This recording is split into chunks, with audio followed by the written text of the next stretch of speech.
players in the world have come for this first international tournament in Canada. Some are weary after long flights from their homelands, Russia, Yugoslavia, Denmark, Israel.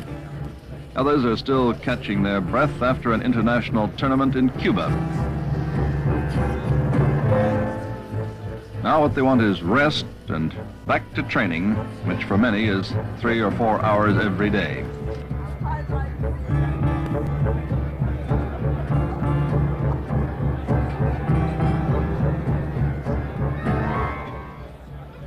But for champions, there are certain rituals which are hard to avoid.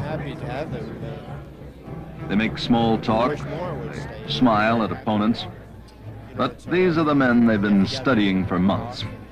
Each player is really thinking of only one thing: victory and the prize money. This is the big time, and these men are the champions. English is very usual language, because all the players know English. Well, I try to sleep quite well, but not ever I can. And I practice some physical exercises before the tournaments. The most important for everybody is to be enough fresh before the game. Your brain must work good enough, otherwise nothing to do. Most of the players like to attack because it's the best defense. The opposition that you play makes it very difficult for you to just get into your opponent's territory, so to speak, and you have to keep maneuvering in for little positional advantages and gradually build them up into something a bit major. Already each man is thinking of the start tomorrow before the eyes of the spectators, the cameras. A race against the clock. Just 9 days to win.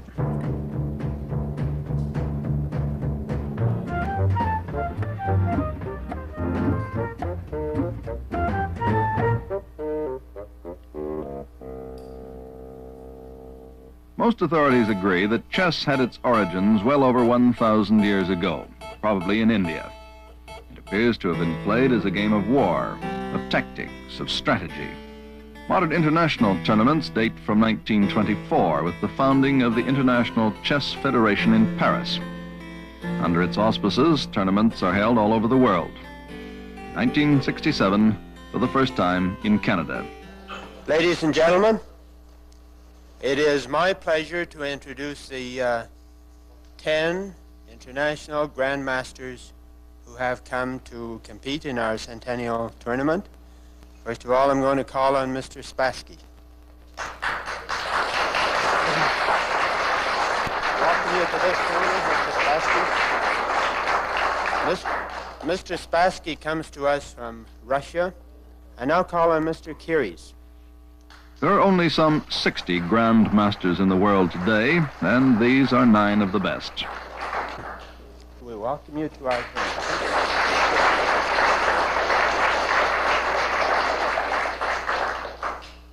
I now call on Mr. Darga, West Germany. Next is Pal Benko for the United States. There's one who's not yet a Grand Master, but he has high hopes of qualifying in this tournament.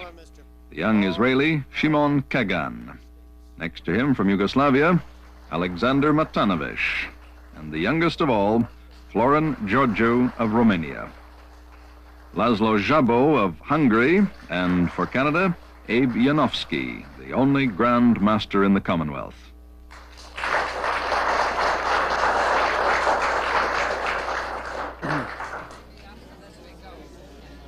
On this table, Mr. Spassky has white against Mr. Janowski. Standard boards and pieces are used, and under the supervision of a tournament director, play is conducted according to strict international rules. If the players are ready, I'll start the clocks. Special clocks keep a record of each contestant's playing time. When a player has made a move, he stops his clock and starts his opponent's. There's no time limit on individual moves, but a player must accomplish a minimum of 40 moves in 2.5 hours on his clock. if he uses that much time. But not many games last the scheduled 5 hours. A lightning game could be over in 3 hours. Since the first 10 moves or so are critical, players may take longer to decide on their openings than in the mid-game and end-game. This is a round-robin tournament in which each player must play every other player once, and so has 1 match a day, with the 5 hours playing time scheduled. In this case, with 10 competitors, it will take 9 days to finish the tournament. Scoring gives half a point for a draw and a full point for a win. A careful written record is kept of every game. The matches can be followed by the spectators with the aid of large display boards. For the most part, play is scheduled for the late afternoon and evening, the contestants having the morning to themselves, unless they have an adjourned game to complete. Yugoslavia has always been strong in tournament chess, and Alexander Matanovich has played a prominent role there for over 10 years. Chess is like a life. Chess game is like just it's very difficult to explain well what is chess. I'm playing chess so many years and I can't explain in a few words. Maybe it's much easier for you. But you were saying it's like life. You mean it's the problems, just like a life. Trying to understand, trying to anticipate. Well, how important is chess? Not to you, but to us or to the world? This is the most important question for chess in general. I mean, it depends what kind of influence make chess to the young people. I suppose very positive influence. It's important for chess, and you see, I suppose it's very useful for young people if they play chess. Not too much, of course. A player since he was 8 years old, Abe Janowski, has been many times Canadian champion. He first gained international prominence in Buenos Aires in 1939. In 1964, he was honored with the title of Grand Master after his showing in Tel Aviv. Well, when you play a game of chess, it's not merely a battle to beat your opponent. There's something in the game itself that's creative. And it's a challenge to you to see what you can create in any particular position. And in that way, it's very much like an art. Generally speaking, when you play a game of chess, it's a mirror of your own character. If you're an aggressive individual, generally speaking, you would play chess aggressively. If you're defensive, generally speaking, that's the way you would play. However, in the game, the battle sometimes seesaws back and forth, and you may start off aggressively and then have to defend for quite a while, then to get back to the attack again. Most chess players, when they're playing a tournament, are under tension, but I don't think that they're too conscious of it while they're playing, because you get so absorbed in the game that you don't really you forget where you are. You know, you're oblivious to that there are people watching or anything going on, and you just get so absorbed in the game itself. It wasn't that long ago that you used to see cartoons and that about elderly people sitting there growing beards playing chess, and it was always thought of an old man's game. And if you looked around a tournament there, you see how young the players are, and these are the top players in the world. And I'm one of the oldest players in this tournament. One of the other older players, Laszlo Szabó, many times champion of Hungary, has been placing high in tournament play since the 1930s. We don't have enough time to prepare ourselves as we wanted or as we like. Of course, it should be so that that 3 weeks, 4 weeks, only preparation for one tournament. Preparation of variations from one side, and the other side preparations for the for having an opponent, you know, inside. So preparing the games, what he played in the last 2-3 years, and then to find variation, which he doesn't like very well. I see. So tactics. To choose such variation which I like to play, and he doesn't. because there are players, attacking players, then players who like to defend themselves. And if against an attacking player I find a plan and I can attack him, you know, then I have some advantage.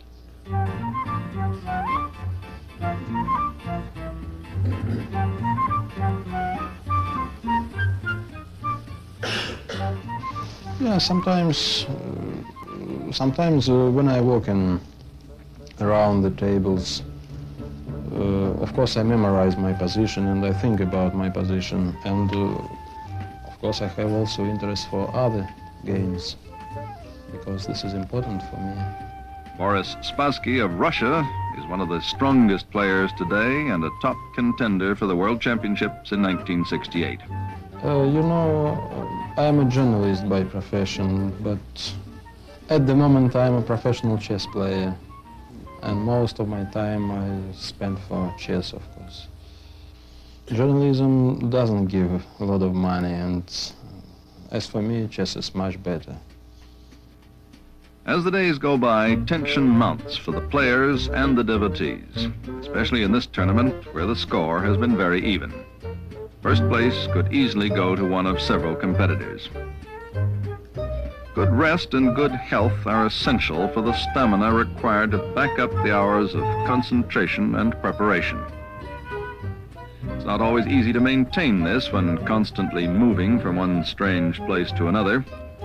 Under this constant pressure, even the greatest players have been known to crack up after making one slip and, hurling boards and pieces to the floor, storm out of a tournament.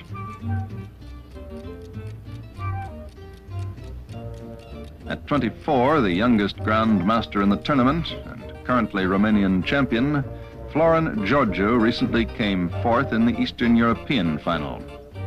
Yes, so I am now teacher in university in Bucharest for French and Romanian languages. Beneath the unruffled exterior, the brain is in feverish activity, forcing through thousands of rapid calculations. I prepare every day about 3-4 hours chess, and then my job is on. So do you have people to play with, enough opponents, good players to play against? Or? Well, I have, but usually I prepare alone at home. Many top players in Eastern Europe, especially Russia, are virtually subsidized in their chess careers. Russia's Paul Keres is probably the most famous of all at this tournament. His games have become classics for chess enthusiasts everywhere. He first started playing at the age of 4 when confined to bed with a broken leg. I would say is that chess is very popular in the Soviet Union. So we have more than 3 million organized chess players, but I don't know how many still are playing for their own fun. That if you have such a big amount of players, there is always a chance that you also get some of the best classes. These days, it's very difficult to play chess as a hobby. The ex-world champion Botvinnik once told that to become a grandmaster, one needs hard work for not less than 10 years. Well, I guess the chess players, you find every kind of characters, just like everywhere else. Tournament chess is, you know, it's a different, I guess it's a fight, a struggle, you know, but otherwise just amusement, you know, just play. Currently, the Canadian Open champion is Paul Benko of the United States, who moved from Hungary some years ago. Well, first of all, I always examine what my opponent wants to do after all, he made his move, you know. And after, of course, I have to think about my plan too. So it works both ways. Round 9 and the last day. There are still several contenders for first place, although a high percentage of draw games with half-point scores has left some of the older and perhaps more cautious players out of the running. One of the crucial matches now is between Russia's not-so-old Boris Spassky and West Germany's young Klaus Darga. I was about 7 when I started, when I learned chess, and 14 when I came to a chess club. and I started my, let's say, international career when I was about 19. Now I am more than 30, so I had quite a lot of time that I play in international tournaments. In former times I used to play rather often. I played maybe 4 or 5 tournaments a year, but now I have not so very much time. I play 1 or 2 tournaments a year.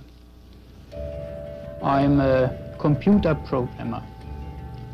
I saw, for example, a chess game in the last time, which was played between an American and a Russian computer. And maybe in a later time, I will start to study something like this myself. A draw would give Darga a half point, bringing his final score to 6, establishing an unbeatable lead. Larsen, playing against Georgiou, would then need a whole point, or winning game, just to match him.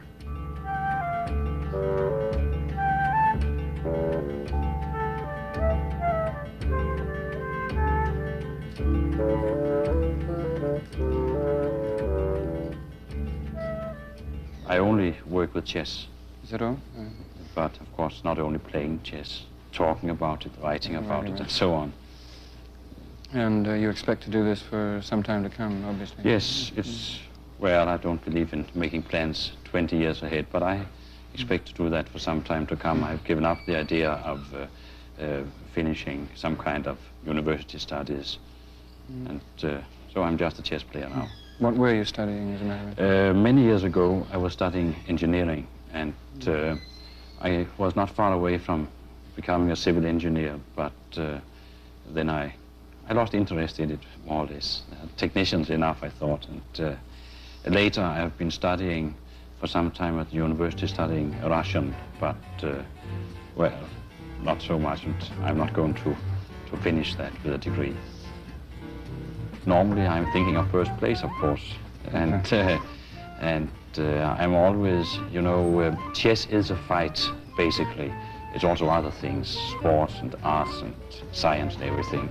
But since I am going to play a lot of chess for a lot of years to come, I think I can just as well make it so interesting as possible, and therefore make a good fight out of it, and this whole attitude, I think, produces more interesting chess and makes it more fun for myself.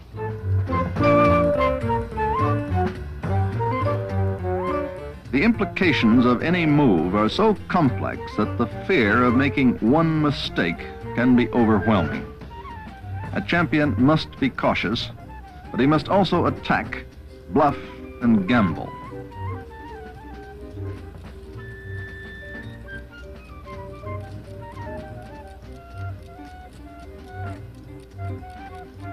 Here, Spassky must win to gain enough points, while Darga would be content with a draw.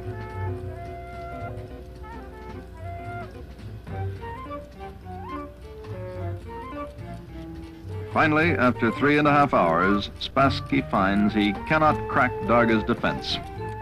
Reluctantly, he settles for a draw. Here, possibly the greatest player in the world today loses his chance to win the tournament.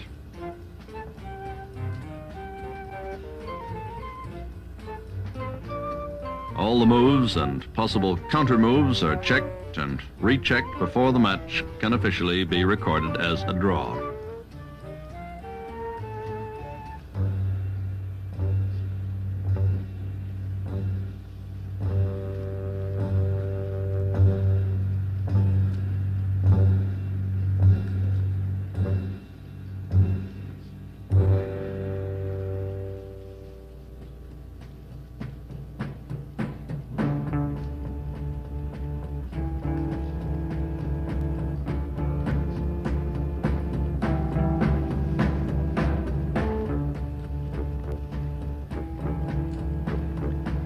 In fact, this tournament is quite a short one. Many international ones with 20 or more contestants last over a month. Now all attention turns to the game between Larsson of Denmark and Georgiou of Romania. If Larsson can win this match, he'll gain a whole point and share first place with Darga. After 4 hours of play, Larsson, who is white, finally gains his advantage over Georgiou. On his 43rd move, he advances his king to rook 4, and he forces Georgiou, black, to resign. Larsson now shares first place in the tournament with Darga.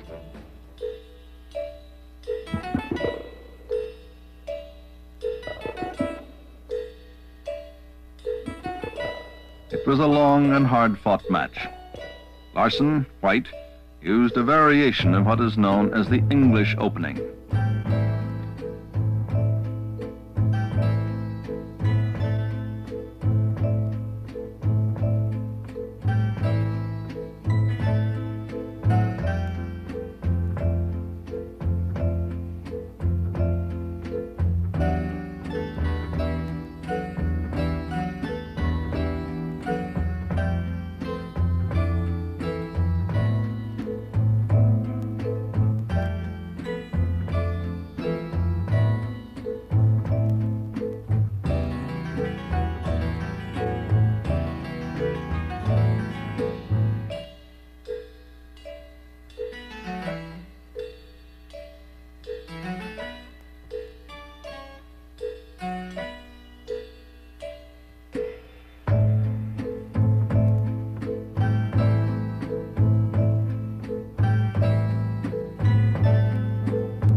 It was anybody's game until the 18th move, when black would probably have been wiser to have moved his other rook to queen 1.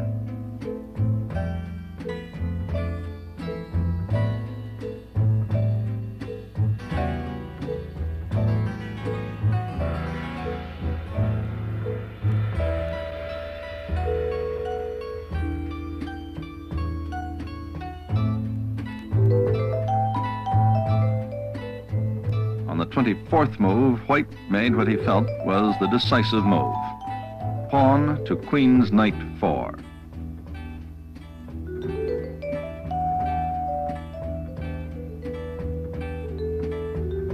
This led to the play where he could force an exchange of queens. White now systematically sets about reducing the number of powerful pieces on the board. This is a deliberate battle of attrition.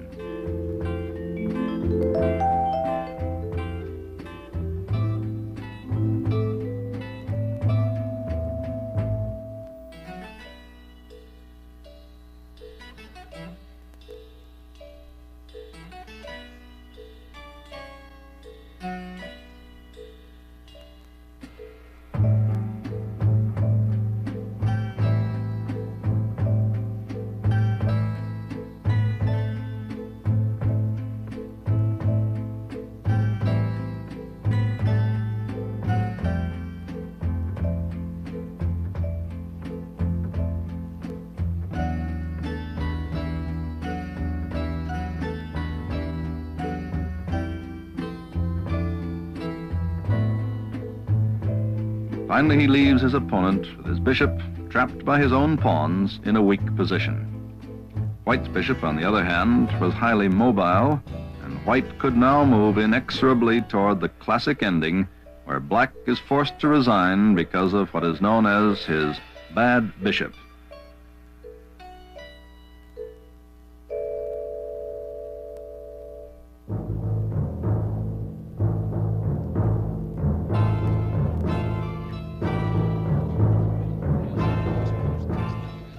The final round results in Darga and Larsson being tied for first place with 6 points apiece. And they now share the $1,000 prize. I would ask Mr. Darga to please come forward, and Mr. Larsson.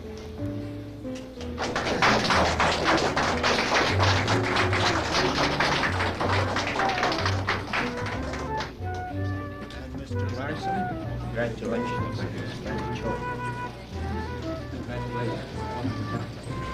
They want to take a turn, Joe. Stand between them. Thanks. Nice going.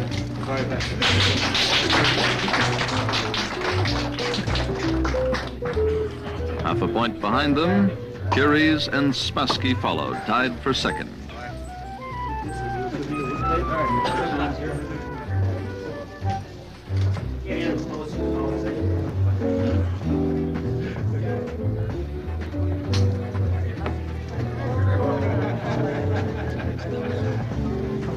Canada's Abe Yanofsky with 3.5 points came fifth.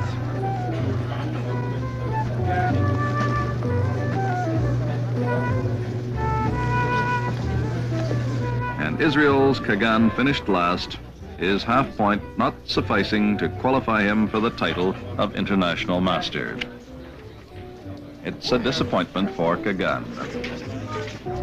Are you going to play in another tournament soon? No, no. I'm coming back to Israel. You on leave from the army? I have got a holiday 1 month from the army, and I have to come back.